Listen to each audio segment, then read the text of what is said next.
Today is the second day in our retreat, and we are going to start the second question and answer session. We'll start with the written questions. We'll invite Rupika to start with the written questions to start the session, please. Dear Venerable Bhante, sitting meditation, Anapanasati.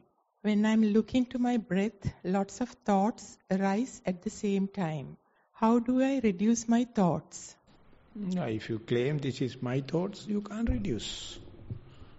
You have to understand thoughts as a phenomena. Instead, we give the breath.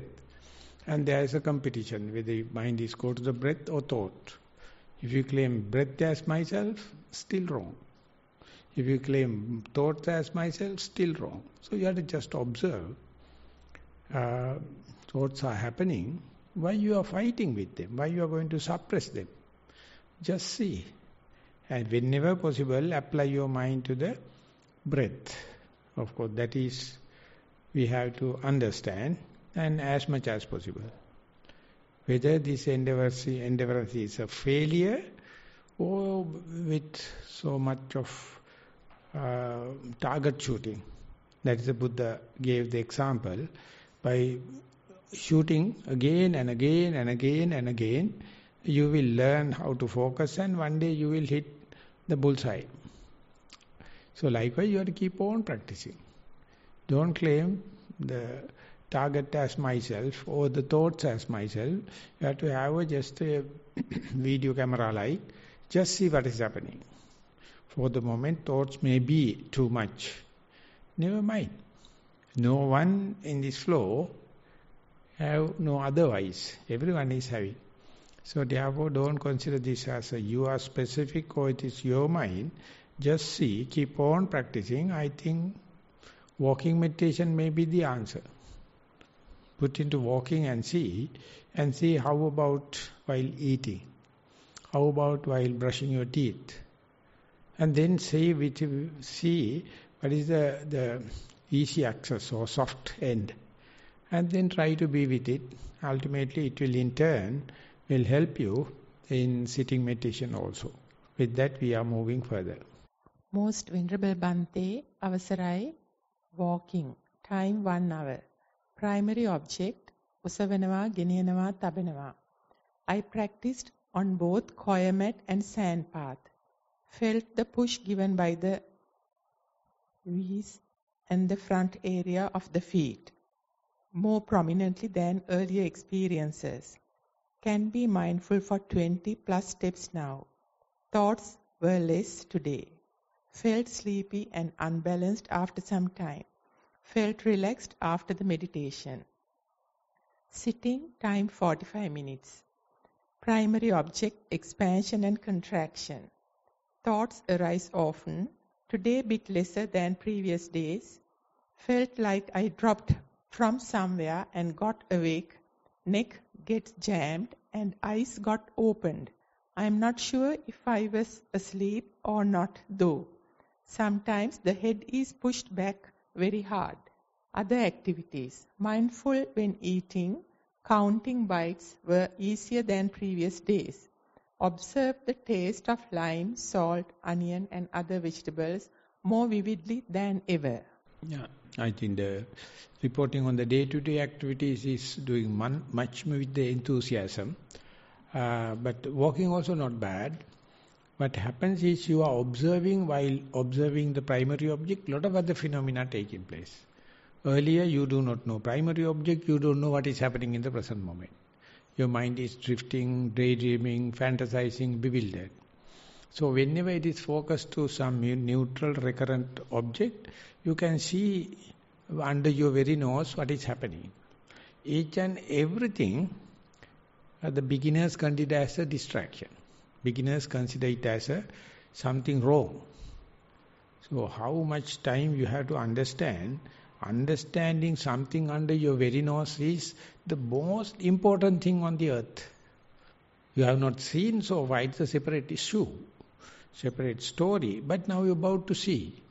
And if you set this as an enemy or distraction, so then no go. So you must have So existential suffering, then only you can understand this is much better than the existential suffering. Therefore you have a reason to look into what is happening while you are observing the in-breath and out-breath or expansion, contraction, all left leg and the right leg. All the other things become refined. They become very vigilant. They become very diligent.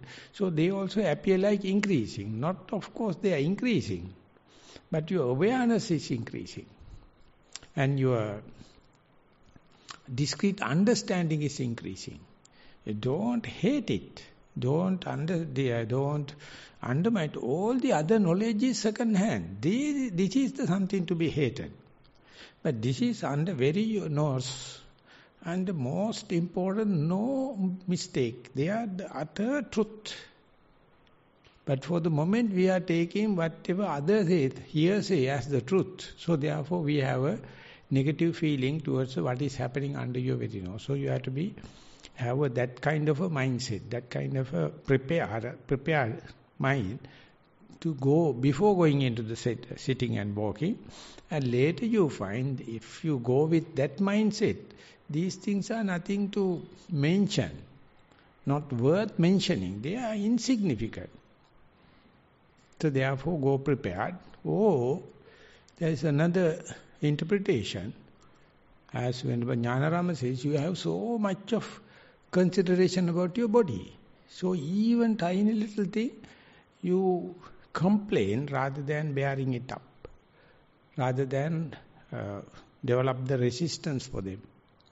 So therefore you are quite vulnerable for diseases. You must have a kind of a attitude to face it.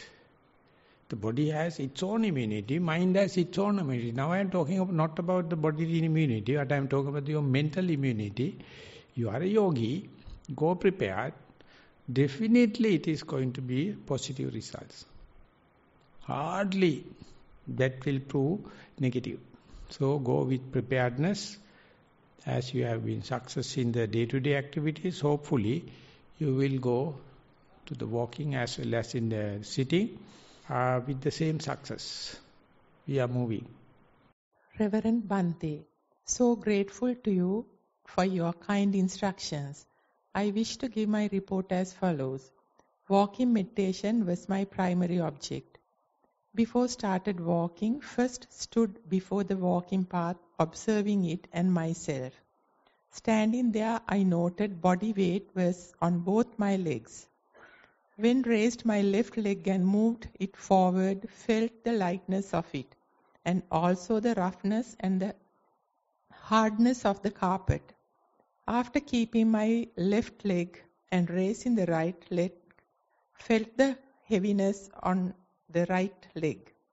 Alternatively, with every step, with the movement of right and left was observed till to the end of the path mindfully and turned to change direction. Without distraction, continued over 10 minutes. Sitting meditation. Sat over the cushion in a comfortable posture and spread metta to all for few minutes. Took breath as my primary object and observed in breath and out breath at the touching point on my upper lip below the nose. Noted the characteristics of breath like coolness, warmness, long, short, etc. Gradually body was getting calmer and felt more mindful. Breath became unnoticeable. I kept on contemplating arising and passing. Yeah, even if it is become unnoticeable, still maintaining the vigilance, maintaining the diligence, avenuing your mind to that is superhuman. It is not human. Even the object is disappearing, you are just glance at it. That's the way you can penetrate through the conventional knowledge and go into it. And that changing nature from appearance to disappearance, liking to dislike, explainable to unexplainable, limited situation to no boundary situation. And from the systematic linear system to matrix, everything is in a jumble. But still the mindfulness is going there. That means mindfulness is shifting the paradigm. So that is very important. Usually it is never been taught or talked in Samatha meditation. Samatha, you expect object to be just like a fresco, pasted on the wall, it is never changing. But in Vipassana, within few minutes time, it's changing, but still mindfulness is steadfast. That is the most extraordinary thing in our human mind. Animals can't comprehend it. Only the human can do. But even if you do it, if you do not know how to report it, you won't get benefits. You have to do it, you have to appreciate it, and you have to write it in a sequential order. Then you can understand 2,600 years, this tradition came to me. Now I am enlivening it. I am making an example for that. And not only that, once you penetrate it through, you can see how about the other worldly beings. They are utterly washed off. They can't maintain the mindfulness from the known to unknown, from the system to non-systematic way, and from the lenient system to the matrix. Please try. That sentence is the only thing I am now talking about. I hope that particular person can understand it, because he or she did it without my guidance and successful. I am appreciating it. So be prepared to any change in the sitting, any change in walking, any change in day-to-day activities, but still through, you have to observe the mindfulness. Mindfulness is such a quality, mindfulness is having such a quality, you won't believe till you practice, till you verify, till you catalyze it, and then you understand your value. You understand your value of meditation. You understand how much I can penetrate through. Please try. Most respected Bhante, I am trying to connect your teaching and the terminology you are using with my meditation experience. In order to verify and improve my understanding, I'll take one example from my sitting practice. Primary object is abdomen. Rising, falling, was subtle. Can feel the air draft coming and going in the nostrils better than the abdomen. Stronger, and the object to which my attention is attracted is what I call energetical activity in the body. While body has no physical boundary, this activity can be rather equal in the whole energy, body, or of different quality and or intensity depending on body part. With quality, I mean vibrations, wobbling, massaging, shifting, etc. This is the situation. From here, I have the following three possibilities. Stay closely with the energetical activity at a specific body part or whole body. Either way, while closely experiencing, speed, stroke intensity increases, which leads to tension. Consequently, at some point, I have to let go, lose the process because it's too fast. Then I can start a new such round. Second, I observe the phenomenon from a distance. This is more relaxed than the approach described first, but at some point I can't keep the distance and get pulled into it. Then also it gets too fast, intense, and I get it out of the process. Is it correct in your terminology to call the first approach particle approach and the second system approach? The third possibility, I focus on the gap or on what is beyond, stroke behind all that energetical activity. Or I just stay in the middle of it, but don't let anything touch or bother me. This doesn't work very long, but it's very calm and peaceful. I break from all that energy business. In this case, I concentrate strongly on one object or dimension, or actually, I just dismiss anything that comes so that I am left at peace. Is this a samatha approach? Please, respected Bhante, can you clarify and comment? Thank you, Theruvan Saranai. Yeah, this is some way of using the present day terminology in order to internalize our experience and share it with others. whatever may be, soon you understand the kind of a methodology, kind of a terminology, egotism starts. Whenever the egotism gone, no terminology, no system. Things are happening. You can communicate to the others through the historical development. As far as the historical development mature, you have the terminology.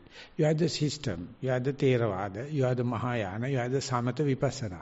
But at the peak, all things gone.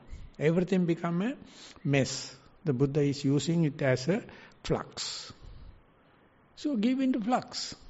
In Sinhala we call Goje. Or we call Santati in Pali language. So whenever the Santati happens, no terminology, no system, no ego, no body, no mindfulness, no object. So whenever it is happening, let it happen just in the natural way. Don't try to claim this is happening this way, that way, this terminology, that terminology. All terminologies and all systems make your minds lenient. At the beginning, lenient, yes. But at a time, I hang that photo at the end where the pole vault happening. You have to throw away the pole and put a vault, jump to the other side. That's a peak. But at that time, don't hold the pole. Can you imagine if you are holding the pole, what will happen? That's the bloody thing, helped you to go to the peak. But you put it, jettisoning it, jump over the other side. So all your theories will be abolished.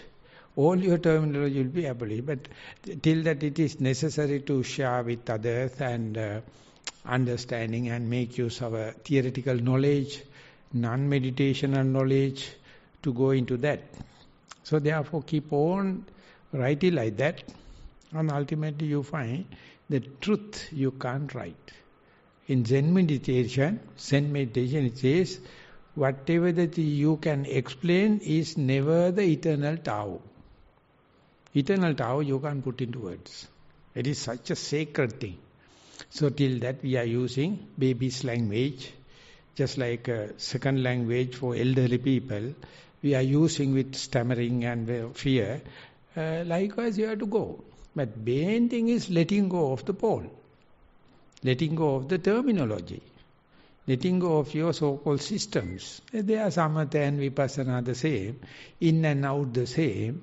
Male, female the same. Learned or unlearned the same. Ordained or unordained same. Buddhist or non-Buddhist same.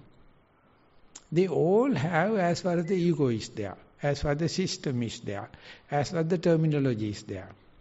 Use it, but knowing one day you have to throw it away. So that is the maximum usage of your terminology, the maximum usage of your system. System is to throw away. If any system you are holding, you are an utter idiot. You are an utter fool. You are a slave to that particular system. So therefore use it for the utility value. We are fairly efficient so far. So only very little hitch. That also you have to give up. And when that happens, you are not the person giving up. Habitually you give up. Because you have already given up majority of the things, so very little available, it's just a hitch. That also will go, but you have to have that mindset, that kind of a preparedness. Just like in the Boy Scout and the Girl Guide, they say, be prepared, we are going to the next statement. Reporting this morning's sitting meditation experience. Theruvan Saranai, Most Venerable Bhante. Sitting meditation.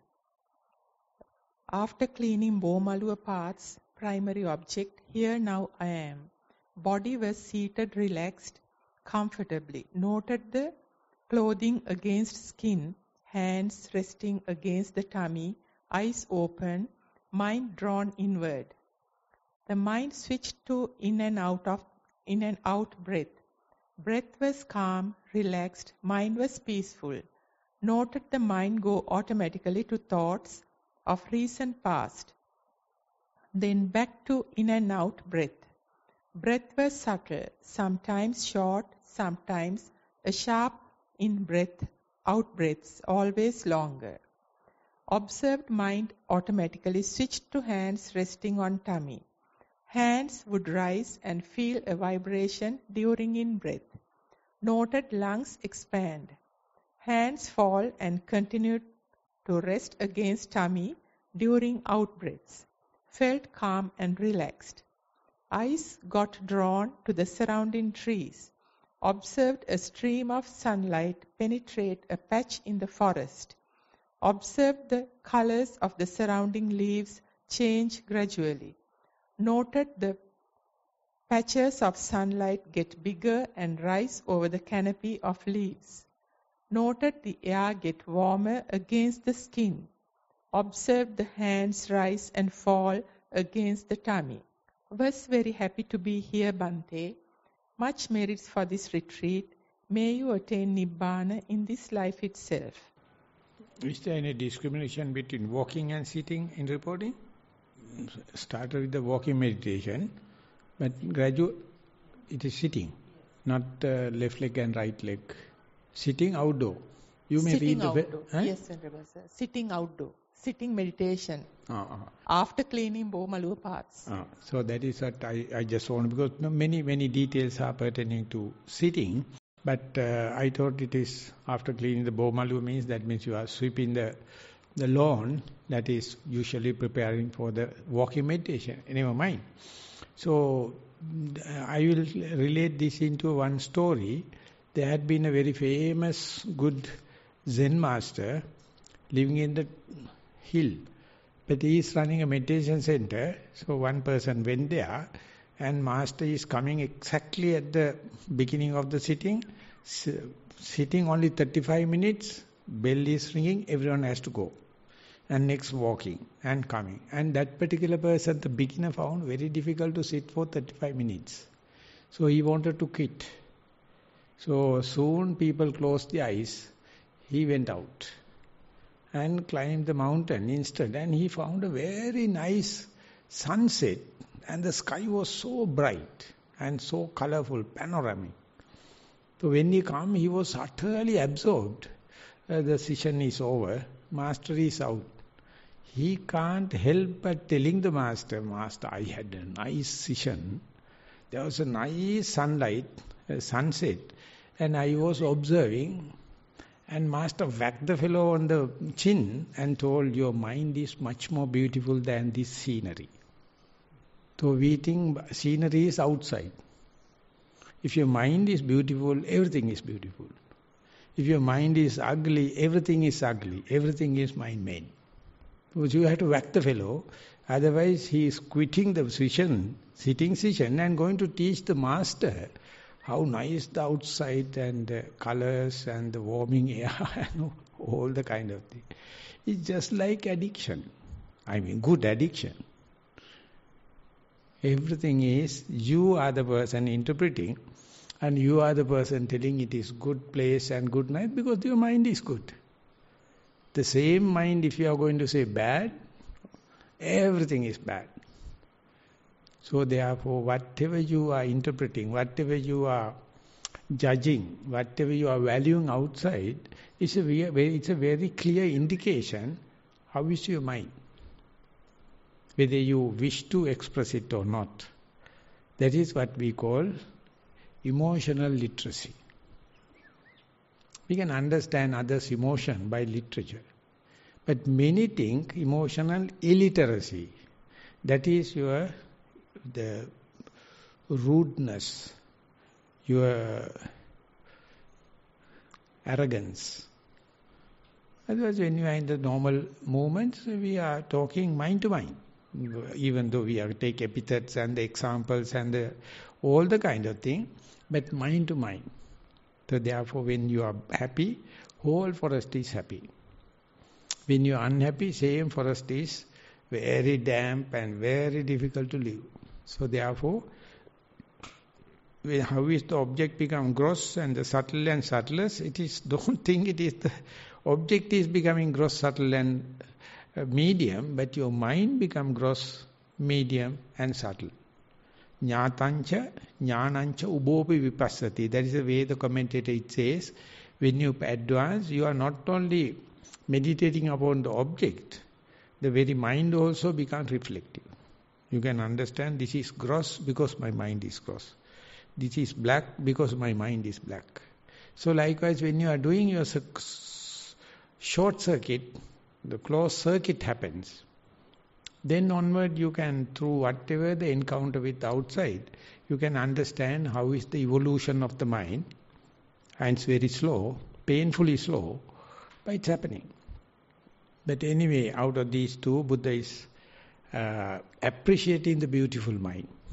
Manasache pasannena bhasati va karoti va tatonan sukhaman veti chayava anapayani. That's the first verse. Second verse in the Dhammapada. If your mind is beautiful, it's beautiful. See the love spots, whole life is lovely. Whole world is lovely. So always talk about the positive side. Don't talk about the negative till you become arahant. So therefore, see only the love spots. But understand that is not due to the sunlight, not due to the forest, but it is due to my own mind. So with that, I hope the balance of the days will be much more beautiful than this report. We are moving. සක්මන් භාවනාව ගරු ස්වාමීන් වහන්සේ දෙපා වලට දැනෙන තද ගතිය, බුරුල් බව, බර බව, සැහැල්ලු බව, උණුසුමේ වෙනස ආදිය පිළිබඳව එක් දෙයක් ගැන වැඩි කාලයක් අවධානයෙන් සිටිය යුතුද? නැතිනම් දැනෙන දේ ගැන සතිමත් විය යුතුද? දෙවන ප්‍රශ්නය සක්මන් මළුවේ හැරෙන විට හැරෙන දිශාව දකුණ හරහාද වම හරහාද යයි තෝරාගත යුතුද? පහදා දෙන ලෙස කරුණාවෙන් ඉල්ලා සිටිමි. තෙරුවන් සරණයි. බලන්න එකක් බලනකොටද සතිය හොඳට තියෙන්නේ ඔක්කොම බලනකොටද? වම් පැත්තට හැරෙනකොටද සතිය හොඳට තියෙන්නේ දකුණු පැත්තට හැරෙනවා. ඉතින් බොහොම සිම්පල්. ඔය කායිමත් ආන්න යන්න එපා. කායින් දිහා බලලා වැඩක් නැහැ නේ. තමන්ට සතිය තියෙන්නේ ඒක ඔබ්ජෙක්ට් එකක් දිහා එක දිගට බලනකොටද නැත්නම් සමස්තෙම බලනකොට නැත්නම් මේ දෙක මාරු වෙද්දි සතිය තියෙනවද? වම් අතට හැරුණත් දකුණු අතට හැරුණත් සතියට මොකද්ද වෙන්නේ කියන අර මොකද්ද අපි මේ කරන්න හදන්නේ කියන කාරණාව තියෙනවනම් බාහිරින් ආන්න ප්‍රශ්නයක් නැහැ. අපිට මේකට තව කල් තියෙනවනේ, මැරෙලා නැහැ නේ තාම. ඔය දෙක තුනම කරලා බලන්න. ඔය එකකින්වත් පව් සිද්ධ වෙන්නේ නැහැ. අනිවාර්යයෙන් හොඳක් වෙන්නේ. ඒ නිසා කරලා බලලා හෙට වාර්තා කරන්න කියලා මමත් ප්‍රශ්නයක් දානවා. Hi. Online question. Vandami Bante, I am practicing mindfulness, joining remotely for last 2.5 years by basic methods of walking, sitting and daily activities. And I observed the irregular nature of happenings of walking and sittings, but observed regular alertness on daily activities. And sometimes noticed forgetfulness and near misses of critical activities as well. Listening to Dhamma sermons and discussions is one of the favorite daily activity. With such listening, I used to listen as a whole content of listening and observed some subjects or wordings feels comfortable, some are uncomfortable and some are not understood. Also observed some delay to listen next immediate wording because of mind is still thinking on its liking, disliking or non-understood nature of previous wording or goes out from the listening process. Kindly requesting your expert comments on this. Thanking you. You just imagine a young boy or girl looking at the sky or looking at the nature. Nothing knows, but beautiful. So it's in a mess. At your glance at, there's a one sentence, everything is irregular, but the mindfulness is consistent. That is the superhuman. Don't get irregularities due to the external thing. Still you can be mindful. For example, if you take a mirror, whether you are ugly or beautiful, mirror is reflecting. It is not telling, oh, beautiful, you are lovely, and no. Don't expect that kind of a thing from a mirror. Or whenever you are showing a projector and into a screen, whether it is projecting a waterfall or a volcano, the screen will never get burned. It will not get wet. The screen is the screen. So that is the deep beauty of mindfulness, whether you look at the good or bad, liking or disliking, big or small, mindfulness is the mindfulness. So there you find you will never get aged. So one day when I was in Nilambe, I was just daydreaming. Then some or the other pinch of salt came on top of my tongue.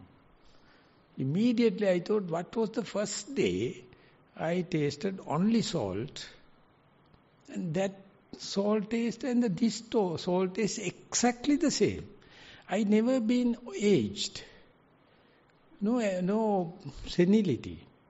Salt taste is salt taste. Never. It has no male, female. It has no aging. But we think there's a time series, there's a space, time and space dimension. So we get desperate, we get aged, we have senility and all the kind of thing. But mind never. Mindfulness never. So therefore let everything go bad. Go Russia and go Ukraine, wherever it go. Go to the Taiwan or to China, who cares? You are just looking at, don't get carried away. So our parents and our teachers and geographies and historical people will say, no, don't do that, you have to respond it. That bloody idiots may do it. No, don't worry. You have nothing to worry. So therefore, the complete irregularities. But you can just glance as if you are a blind person. You can glance it as if you are stopping at that level. Don't regurgitate. Don't chew the cud. Just ruminate it. Just let it happen. Then no aging. In the simply put, we call rejuvenation. So therefore, it's a very good way of presenting. And irregularities, we call apilivala in singular. But glance at it, observe it as it is unshaken, steadfast mindfulness. What did you see? Irregularities. That is what the Buddha says, anicca. That is why the Buddha says changing nature. It is not a hint for you. It is not due to your bad karma forces. It is not due to your weak mindfulness. Thing is that. So therefore your reporting is good. I am appreciating it. Hope that will cut off your tension and frustration. You can say anything and you can report anything as it is. You are not adding anything, you are not subtracting anything, you are not exaggerating anything. That's the way we call Aryan's language. So we are slowly learning it. So continue please with the same timetable, the same method. Finish? Over? So still we have about 20 minutes. If someone is having any related question or someone is wanted to give a late report, welcome. Otherwise we are going to add this 20 minutes to the walking session so that we will be walking. Yes, you have to come forward please. You may take the because that you must be in center of the two speakers. I'm sorry, I can't sit on the floor. No, I am not asking to sit. I am telling that balance between two speakers. Carry on. It is your wonderful explanation that has made me report this to you, Venerable Sir, that you said that the good and the bad, the beautiful and the ugly is all within our minds, and that it is simply mindfulness that we need to practice. So based on that advice you have given, I'm just reporting that this morning I was racked with a lot of pain, and of course I had a lot of negative reactions to the pain, but your explanation that I need to just simply observe the pain as an irregularity or a phenomenon that is taking place was very good, Venerable Sir. So I think that's the attitude I need to have. Am I right in that? Yeah, as far as the pain is concerned, it's a beautiful thing than the materiality, because each and every painful pain is ending up with this pleasurable. Each and every pleasurable feeling is ending up with the pain. So add together and divide by 2, what else you have? No pain, no pleasure. That is called knowledge. That's called prativeda. Veda means knowing. So far we were in the pleasure principle. Everything reduced to pleasure principle by Sigmund Freud. And we, not only we, even all the beings, only animals even. So if you are going to give pleasure to your children, that means you are torturing them. Because at the end of this pleasure, utterly pain. So what is the way out? Way out is no pain, no pleasure. Adukkama sukha. But it's boring. Very, very monotonous. And no end. You don't know, within the day you are living more than 80% of your time in no pain, no pleasure. You feel boring. You will know dramatic. You don't see any reportable things. No entertainment. So you feel like cornered. You feel like outcasted. You are asking everyone, please, please, do something because I am in no pain, no pleasure. So they will put you into the pain, no pleasure. That's what happened when you go to hell. So we have created exactly the same thing on top of the earth. Because we are expecting the pleasure for our loved one. Utterly end up with pain. Instead we have to say, pain is such a thing. Always pleasurable is ending up with the pain. Pain is ending up with pleasure. What about the no pain, no pleasure? Oh, very boring. We don't like meditation retreats. We don't like going to the forest. We don't like only 1-2 meals per day. What about going to a casino? What about going to the party and all the kind of things? That's what the politicians are going to promise us. We will be another Singapore. Singapuru. Buru means donkey. This is why, if you do not know how to live here with the no pain, no pleasure, which is our endowment, it's more than 80%, we are there. But we hate it because of this technology, because of this the infrastructure, because of this our communication system. So therefore you have to unlearn, deconstruct everything and try to understand, try to feel, try to sense what does it mean by no pain, no pleasure. Today we had a very, very fruitful 2 discussions, one in Sinhala and one in English. And they are, when Jnanananda quoted so much of places, and he told how we make our bubble, dream world, and promising with the family members and all the kind of thing. And where the Buddha says, as far as you are relinquishing, I may be a little dragging, relinquishing household and coming to the Nissarana, so to say, the forest life is little boring than the household. The Buddha itself is telling. Of course, myself decided to come to the Nissarana by... Imagine if you at home now, in this moment, what a kind of cushions and chairs and kind of thing, what would have been displayed your posture? Are you happy to sit down like this at home? No. So after coming to Nissarana, this is, you have to come and sit. Don't worry about the household. Don't worry about the Nissarana. Be careful about your body. Boring. The Buddha says it's a suffering. It's a body dharata parilaha. That means it is not happy with this posture. So then the Buddha says, forget about the body, be about your breath. Air, just moving air, is it to go to Nibbana? No, cannot be. How the air can lead to Nibbana? Even if you can focus, boring.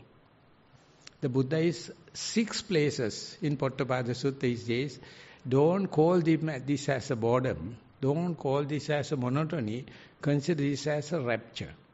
Consider this as a pleasure. Consider this as a mindfulness and a clear comprehension. Consider this as the pleasure of your body. Are we brainwashing ourselves to accept this boredom and label it as mindfulness? 40 years I have done it. And so happy. Nothing different with your experience and my experience. I use it for compost. I am taking all the thrown away material and making compost. It's a very nice balance, organic fertilizer. If you have plain, give me. I will take it. I know how to take the painful feeling into the pleasure. It is not me. Every painful feeling is ending up with pleasure. But as far as we are hating pain, we can't notice the end.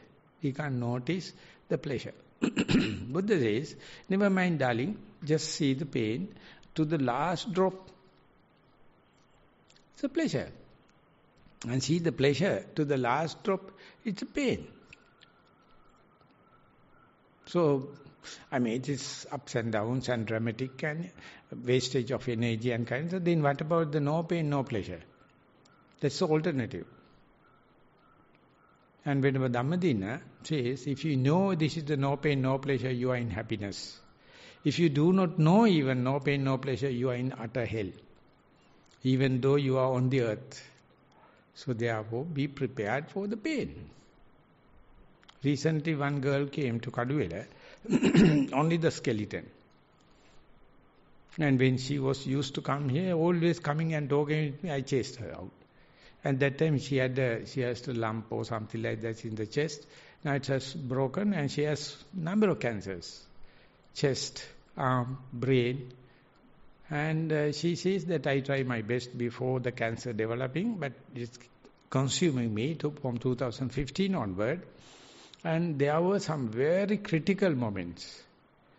And Bhante told me, there is no pain on the body arise that body cannot bear. All the pain arises because it can be bearable. And now, I came today, thank you. And there were some ladies telling, I can't sit, I have a back pain, I have sit, I can't do shoulder pain. I asked that lady, please come and tell them. Better to have a cancer for these kind of ladies. They are making lullabying. They don't know this body, it can bear no harm. So therefore, presentation of your encounter, presentation of your the endeavors of the pain, then you become a daughter of the Buddha. You become the son of the Buddha.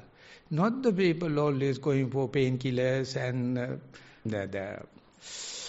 marijuana and injections and cocaine. They are good things, No harm. They are good things, it is no harm. But I am telling you, don't camouflage yourself. Don't twist the truth. Don't bend the truth. Be with it. Today, under the present situation, that is the best. That is the only answer. Nothing unbearable. Still we are living, even though we are bankrupt. Even though we don't have jobs. Even we don't have any money to pay the bills. No harm. So therefore, go with that preparedness. At the beginning, your mind may not be enough reinforced, not,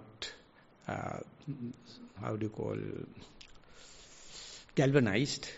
But few tests time, you understand it has enormous capacity. But the old crocs, that old generation, always making complaints. I have back pain, I can't sit, I can't walk, I can't sit, I can't touch the breath. I am not laughing at because it is bad. All are fabricated. All are fabricated. You can view better. So therefore, try your best. Thank you for your presentation. I hope you will develop more and more immunity, more and more reinforcements to face the truth. Then you are always with the Buddha. Always with the Dhamma.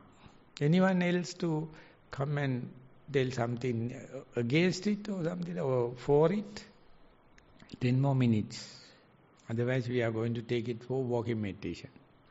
So, we are going to do walking till 2:30, Shan, and he will gong the bell. Then we'll have 1 hour of sitting, and after that also another 30 minutes of walking, and then the Dhamma talk, just like yesterday. Okay, thank you very much for the participation. We are going to take time for walking.